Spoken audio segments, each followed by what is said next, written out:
They're losing contact with family and friends in the war zone. My dad is still spending all the time in the bomb shelter, and people are dying there. For now, all they can do is protest. Russian mothers, please.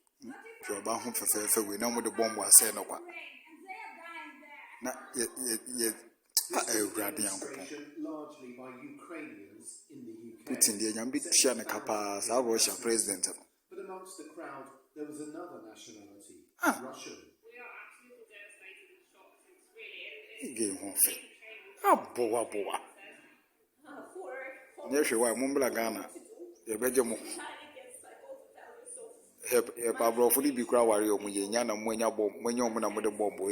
But the Russian embassy, a protest that would likely lead to arrests in Russia itself. There were more crowds in cities including Manchester, Gloucester and Edinburgh. And so this protest is deeply personal for many of the people here, but it's also very political. There's a feeling that Britain has done its bit so far, but it's just the start. Much more is needed. To paralyze their financial infrastructure. The second is a total embargo of Russian oil to also completely paralyze their energy sector as well. And there was a message from both sides. Please stop. feeling like that you're fighting with yourself. Oh, Charlie. With your friends and with your brothers. I'm sorry. Oh, yeah, I'm a real crowd.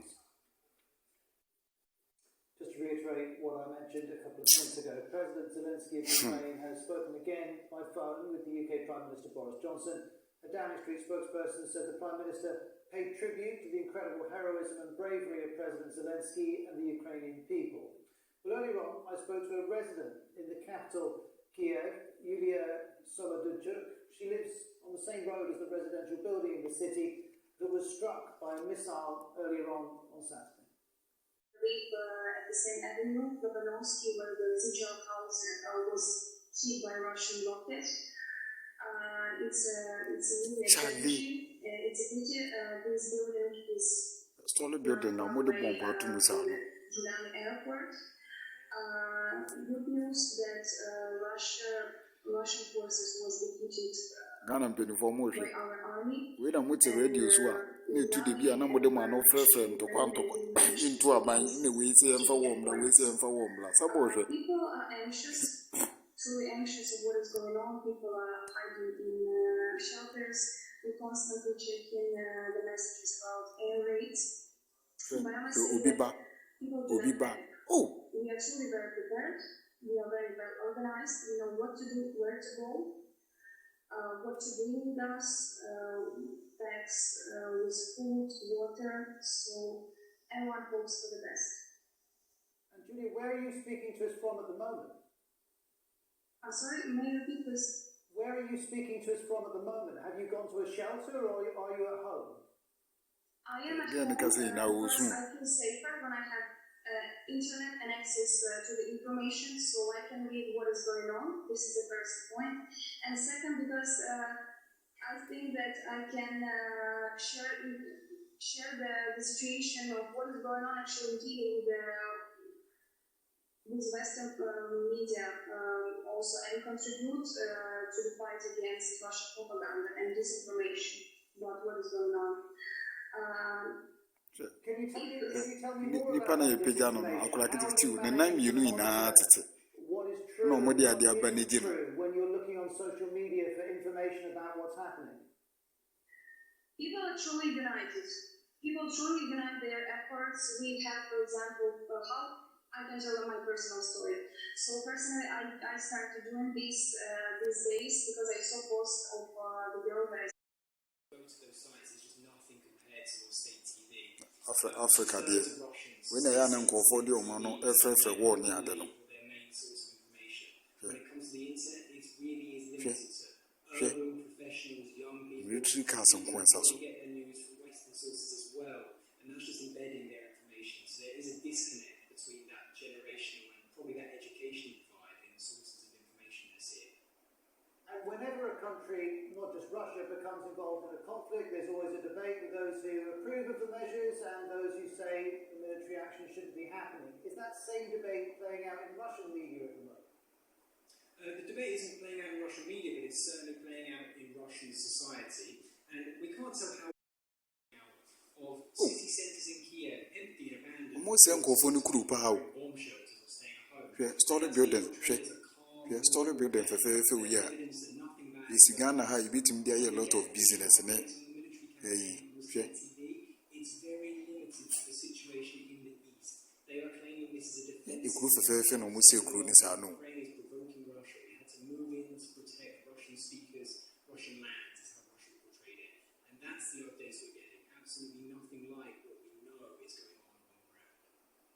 So that's the television side of things, but of course the internet is a far harder media environment to control. So if a Russian went online, what might they be able to find? Yeah, it certainly is. Russia is not like China. It still has a fairly open internet space. And you mentioned those independent media outlets that were told to stop calling the Russian war or the Russian invasion an invasion. They defiantly have not given into that. So if you were able to find yourself onto an independent media site, the likes of Medusa or Dosh, for instance, you would see pictures of the devastation in Kiev. You would see pictures of abandoned, destroyed Russian tanks. You would see pictures of Kiev residents hunkering in bomb shelters. However, the key thing is Russia has been cracking down on independent media for 20 years and paying this.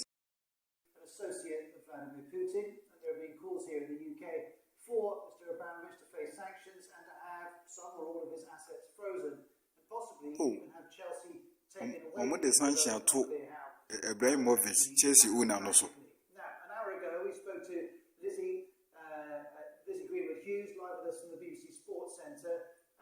We were trying to work out an hour ago exactly what this statement means in terms of who actually owns Chelsea. Are we getting any further to understanding it? Well, not really, not that we can report. I think the statement made by Mr. Abramovich raises more questions than it answers, really. He said in the statement, I've always taken decisions with the club's best interests at heart. I remain committed to these values, and that is why I am today giving trustees of Chelsea's charitable foundation the stewardship and the care of Chelsea FC.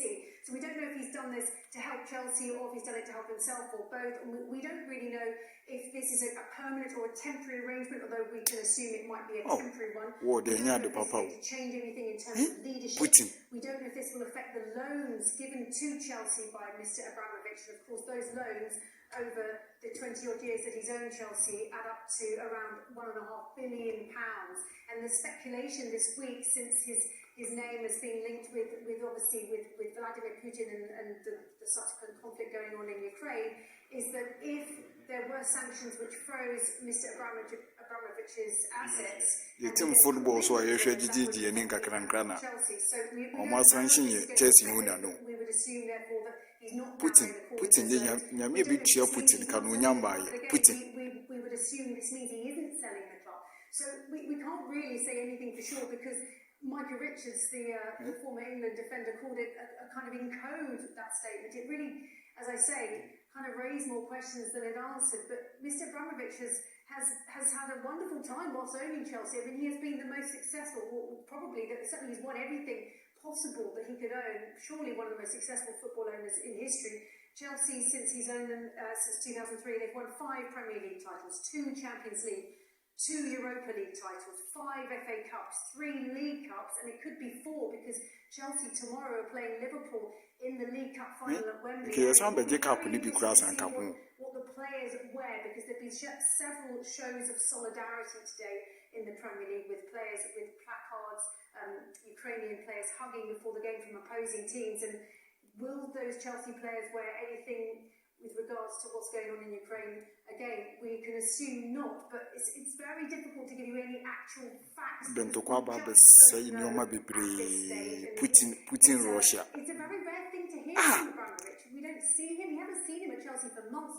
We very rarely hear from him. So to have this statement in itself was a surprise to all of us. And as I say, it doesn't really tell us that much at this stage.